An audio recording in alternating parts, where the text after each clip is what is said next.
क्या आसाम बन रहा है दूसरा कश्मीर? अभी का जो पॉलिटिकल डायनामिक है और डेमोग्राफिक अवेलेबिलिटी है आसाम की, वो काफ़ी सारे क्वेश्चंस रेज कर रही है। क्योंकि प्रेजेंट नुआंस में डॉक्टर मोमिन का कहना है कि जो पॉपुलेशन 0% थी during the time of independence to जो पॉपुलेशन आज की डेट में इतनी ज़्यादा बूम हो चुकी है कि जिसकी हमारे पास कोई वैल्यू बेस्ड इंफॉर्मेशन भी नहीं है, वो एक पॉलिटिकल आइडिएशन से इन्फिल्ट्रेशन है या फिर सच में यहाँ पे कोई एक्चुअल नुआंसेस सेटअप किए गए हैं। मैं बात कर रही हूँ आसाम की, जहाँ पे मुस्लिम पॉपुलेशन का अगर आप नंबर देखें तो वो टाइम एंड अगेन बढ़ता ही जा रहा है। एंड उसी के नुआंस में अगर हम एक पैरेलल ड्रॉ करें और हिंदू पॉपुलेशन के बारे में देखें तो वो घटता जा रहा है, जो कि पॉलिटिकल इंस्टेबिलिटी दर्शा रहा है। फॉर अ फैक्ट कि जो पॉलिटिकल पार्टीज़ हैं वहाँ की, वो ऐसे मेजॉरिटी क्लेम्स कर रही हैं कि जो बांग्लादेश से इमिग्रेंट्स आते हैं, इलीगल इमिग्रेंट्स आते हैं, वो स्पेसिफिकली यहाँ पे इन्फिल्ट्रेट करने की कोशिश कर रहे हैं, moving from lower Assam to central Assam and then eventually trying to establish their narrative in Assam. So उसी रिस्पेक्ट से आज हम बात करने आए हैं इस पर्टिकुलर प्लेटफॉर्म पे, जिस पर्सपेक्टिव से आप समझ पाओगे कि आसाम की जो प्रेजेंट डायनामिक है वो क्या सच में संकटमयी यानी कि प्रॉब्लमैटिक है, या फिर ये बस इलेक्शन आने वाले हैं इसीलिए एक डिबेट इंस्टिल हुई है। तो उसी रिस्पेक्ट में नमस्कार दोस्तों, मेरा नाम है नंदिनी और लेट्स क्रैक यूपीएससी सीएसई में आप सभी का बहुत बहुत स्वागत करती हूँ। तो चलिए बिना किसी देरी के ये जो सेशन है उसकी शुरुआत करते हैं और समझने की कोशिश करते हैं कि एक्चुअल में जो न्यूज़ है वो क्या है। तो रिसेंटली डॉक्टर नूमल मोमिन, जो कि डिप्यूटी स्पीकर हैं आसाम के, उन्होंने एक बहुत बड़ा स्टेटमेंट दिया है जिसके पर्सपेक्टिव से ही हैज क्लेम्ड कि around 15 districts of Assam have become a Muslim majority, जो कि क्वेश्चंस रेज करता है about national security, population balance and planned infiltration. क्योंकि अगर आप देखो तो आसाम में हमेशा हमारी जो सिचुएशंस हैं वो काफ़ी सेंसिटिव बनी रहती हैं। टाइम एंड अगेन हमने देखा है कि चाहे वो कुकी मेती के बीच का कॉन्फ्लिक्ट हो, चाहे वो नॉर्थ ईस्टर्न स्टेट्स के जो इन्फिल्ट्रेशन की वजह से प्रॉब्लम आ रही है, चाहे वो नॉर्थ ईस्ट का जो नेग्लिजेंस है गवर्नमेंट का, उस रिस्पेक्ट से हम देखें, कभी ना कभी कुछ ना कुछ यहाँ पे चल ही रहा होता है। तो उस ही रिस्पेक्ट में जब हम एक पॉपुलेशन डायनामिक की, एक पॉपुलेशन कॉम्पोजिशन की बात करते हैं, तो उस नुआंस में काफ़ी प्रॉब्लमैटिक हो जाता है ये जानना कि there does not exist a balance between say the cultural identity और the cultural composition of the groups who say were in majority थोड़े टाइम पहले तक।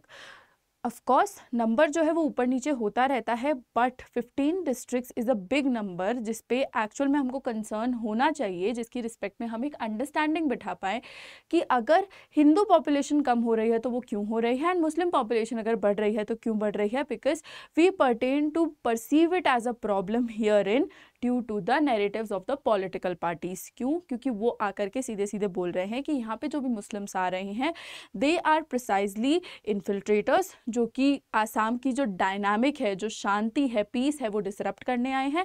एंड उसी रिस्पेक्ट से अगर आप देखो तो वो नेशनल सिक्योरिटी के लिए एक मेजॉरिटी कंसर्न हो सकते हैं। ऑलरेडी हम देख चुके हैं कि हमारा जो फॉरेन ट्रिब्यूनल का केस है वो भी यहाँ पे निगेट किया जा रहा है। But all that said and done, अगर ये सारी रिस्पेक्ट में हमको प्रॉब्लम्स उचट के आती हैं तो हम लोग उसको कैसे डील करेंगे, उसके लिए इस मुद्दे को जानना बहुत ज़्यादा ज़रूरी है। तो इसी रिस्पेक्ट में अगर हम देखें कि क्लेम्स क्या क्या किए जा रहे हैं, तो क्लेम्स ये हैं कि 1947 में 0 मुस्लिम मेजॉरिटी थी और 2024 की अगर हम बात करें तो 15 डिस्ट्रिक्ट्स मुस्लिम मेजॉरिटी में हैं, जिसकी रिस्पेक्ट में ये एलिगेट किया जा रहा है कि ये एक साइंटिफिक और स्ट्रेटेजिक तरीका है इन्फिल्ट्रेट करने का बांग्लादेश से, जिससे कि वो हमारी कंट्री की जो नेशनल सिक्योरिटी है वो डिसरप्ट कर पाए। अगर आप देखो तो ये लिस्ट है हमारी, जो कि स्पेसिफिकली अभी फ़िलहाल उन डिस्ट्रिक्ट्स में काउंट की जाती है जिनके पास मुस्लिम मेजॉरिटी है। एंड उसी रिस्पेक्ट में अगर हम देखें कि हिंदू पॉपुलेशन क्यों डिक्लाइन कर रही है, तो it is for all of these reasons, जिसमें जो एक्सपर्ट्स हैं they are pertaining to say कि पॉपुलेशन अर्बनाइजेशन और माइग्रेशन बहुत मैसिवली हो रहा है due to the conditions that prevail in Assam. उसकी वजह से अगर आप देखो तो education is also being imparted and small family norm चल रहा है, तो उसकी रिस्पेक्ट से भी जो हिंदूज़ हैं वो प्रिसाइजली काफ़ी ज़्यादा फ्लरिश नहीं कर पा रहे हैं एज अ से population in the demographic dynamic of Assam. कई सारे लोग delayed marriages, better family planning पे फोकस कर रहे हैं, तो उस रिस्पेक्ट से भी ये जो डिक्लाइन है वो हो रहा है।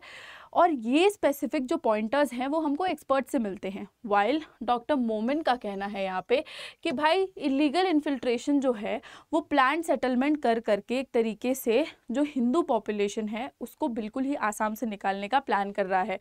ये मेन रीज़न है। आप जो एक्सपर्ट्स लोग कह रहे हैं वो इतना प्रिसाइज रीज़न नहीं हो सकता। अब इसकी वजह से एक पॉलिटिकल शिफ्ट भी हमको देखने को मिल रही है, क्योंकि आसाम के जो सीएम हैं वो बोल रहे हैं कि ये जो पॉपुलेशन एक्सप्लोजन हो रहा है with respect to the Muslim community वो एक बहुत ही सीवियर थ्रेट हो सकता है हमारी स्टेट के लिए, क्योंकि स्टेट की जो पॉलिसी है वो 2 चाइल्ड नॉर्म पॉलिसी है फॉर गवर्नमेंट जॉब्स। तो इसके रिस्पेक्ट में हम कंट्रोल करने की तो कोशिश कर रहे हैं, but it is quite very evident कि इन सारे स्टेप्स का एज सच कोई बहुत खासिया असर हम लोगों पर पड़ नहीं रहा है। एनआरसी और सीईए जो है वो बहुत ही डीप कॉन्फ्लिक्ट्स और कंसर्न्स के बारे में पॉइंट आउट करते हैं, जो कि अगर ये नंबर डिसरप्ट होता है तो ऑब्वियसली इन पे भी असर डाल सकता है। तो इस रिस्पेक्ट में एक पॉलिटिकल अनरेस्ट भी हमको देखने को मिल सकता है, जिसमें कि ये सब जो नरेटिव्स हैं वो मेजरली इस्टेब्लिश किए गए हैं ऑन द ग्राउंड्स ऑफ से द पॉलिटिकल अजम्पशंस। मीनवाइल अगर हम ग्राउंड रियलिटी देखने की कोशिश करें तो ग्राउंड रियलिटी कुछ ऐसी है कि यहाँ पे जिस इन्फिल्ट्रेशन थ्रेट के बारे में बात की जा रही है वो एक लॉन्ग सेटल माइग्रेंट्स का एस्पेक्ट है, जो कि एक बहुत टाइम से आसाम में रह रहे हैं। जो डेमोग्राफिक इम्बैलेंस के बारे में बात की जा रही है तो उसको हमको फ़िलहाल वेरीफाई करना पड़ेगा, क्योंकि अराउंड 2011 से कोई सेंसस नहीं हुआ है। तो ये सारे जो बातें आ रही हैं वो अभी मियर स्पेकुलेशंस हैं। स्पेकुलेशंस के बेसिस पे हम लोग एक बहुत बड़ा या मेजर स्टेप नहीं ले सकते जिसके पर्सपेक्टिव से किसी भी कम्युनिटी स्पेसिफिक को क्षति पहुंचे। तो उसी रिस्पेक्ट में नेशनल सिक्योरिटी की जो एस्पेक्ट है वो कंसिडर करनी चाहिए, sensitization and actually considering the ground reality and not say involving in the communal polarization of the Hindu community and the Muslim community, because at the end of the day we are the citizens of this country who shall not be divided on the basis of their religion, race, caste, sex, creed, whatsoever. So इसी respect में बहुत ज़्यादा ज़रूरत हो जाती है कि हम सब लोग मिलके यहाँ पे जो एक्चुअल नुआंस हैं उन पे मेजरली फोकस करें, और फालतू की जो डिबेट्स हैं जिससे एक पॉलिटिकल अनरेस्ट आ सकता है, जिससे एक सिविल मूवमेंट स्टार्ट हो सकता है, उन सब पे फोकस ना करें। क्योंकि अगर हम देखें तो सेंसस एनीवे होने ही वाला है एंड उसके रिस्पेक्ट में हो सकता है कि हमको स्ट्रिक्ट बॉर्डर कंट्रोल देखने को मिले, राइट। और हम लोग को ये जो पूरा नुआंस है वो एविडेंस बेस से मेजरली मैच करने की ज़्यादा ज़रूरत है, ताकि हम जो भी से लें वो यहाँ पे बहुत ही एविडेंट और करेक्ट बैठे, ठीक है। इसके साथ साथ हमें जो चीज़ सोचने की ज़रूरत है वो ये है कि क्या पॉलिटिक्स और नेशनल इंटरेस्ट को हमको कोएग्जिस्ट करने देना चाहिए बिना डिवीज़न।